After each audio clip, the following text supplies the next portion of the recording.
Okay, here on the Rich Van Tassel channel, today is Monday, May 2nd, 2016, giving you our preview of the Cleveland Cavaliers and the Atlanta Hawks, the conference semifinals in the Eastern Conference. The series is starting in Cleveland as they have the home court advantage. Now, a lot of people are expecting Cleveland to roll over not only the Hawks, but just roll over everyone else in the Eastern Conference. And I don't really see it that way. I do believe the Cavaliers are going to win this series, but I think Atlanta has some matchups they can exploit. And the main matchup is going to be Paul Millsap and Kevin Love. Now, Kevin Love is a good player. He's a top-flight player. There's no question about it. I think Paul Millsap is a better defensive player, and I think that he can work Kevin Love on the offensive end and make Kevin Love work defensively to not only minimize Kevin Love's offensive output, but also take advantage of the lack of defense that Kevin Love has. Paul Millsap can stretch inside and outside. He can certainly hit some three-point shots. I would like to see Atlanta exploit this matchup in the paint, though, work Kevin Love on the post-up, and go from there. Paul Millsap had some good games, really only the one big game against the Celtics, where he scored 45 points. He got off to a slow start. It appears he's found his rhythm, though, and that's really where Atlanta's going to have to take advantage. Also, Kyle Korver is always more of a wild card against any team. It's just not this series or this game, but that's what Kyle Korver does. If he gets hot, he can make some shots and certainly be a great equalizer. There's two there.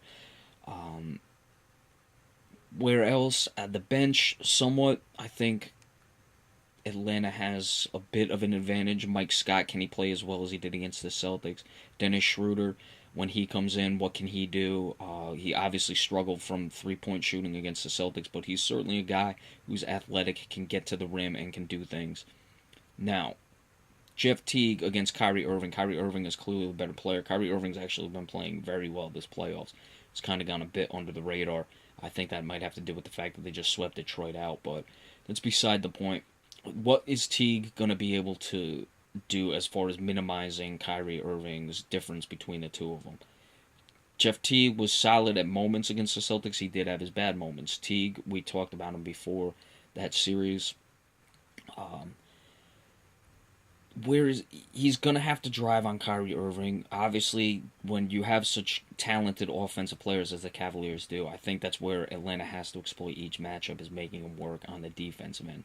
Teague's defense is going to have to be good. I think when Teague really focuses on defense, he can be a solid player. He's certainly a fast guy, an athletic guy, so he can run on Kyrie Irving, make him work defensively, but also he's got to be able to stay in front of him and just compete as hard as he can on defense. And that will be a big determining factor. Kent Bazemore, a guy the Celtics made look like a world beater, I think he's going to really struggle with LeBron James, obviously, as most other players do. When Al Horford is going up against Tristan Thompson, Horford has to pay attention on the defensive glass. Horford can work Tristan Thompson on the offensive end by stretching him out a bit, knocking down the outside shots, and they've got to fall. Atlanta's frankly got to shoot better than they did against the Celtics. They didn't shoot great. Now, it's going to be a different defensive game for the Hawks against the Celtics. They were really just packing the paint, making everyone else beat them, not allowing Isaiah Thomas to work. In this one, Cleveland is going to be able to stretch their defense, so let's see how their rotations are and how well they can adjust. And, when Cleveland, they'll be getting penetration with LeBron James, Kyrie Irving as well. They'll also be able to knock down outside shots because Kyrie can shoot from the outside.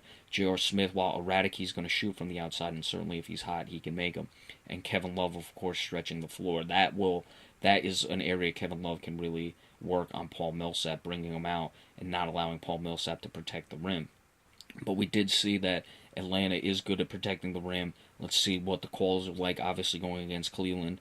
LeBron James does get the benefit of the whistle. Let's just leave it at that. So let's see if there's a lot of fouls called on the drives and how well Atlanta can protect the rim in this series. Again, I expect Cleveland to win. I like Cleveland in 6 games. Atlanta was 21-20 on the road in the regular season.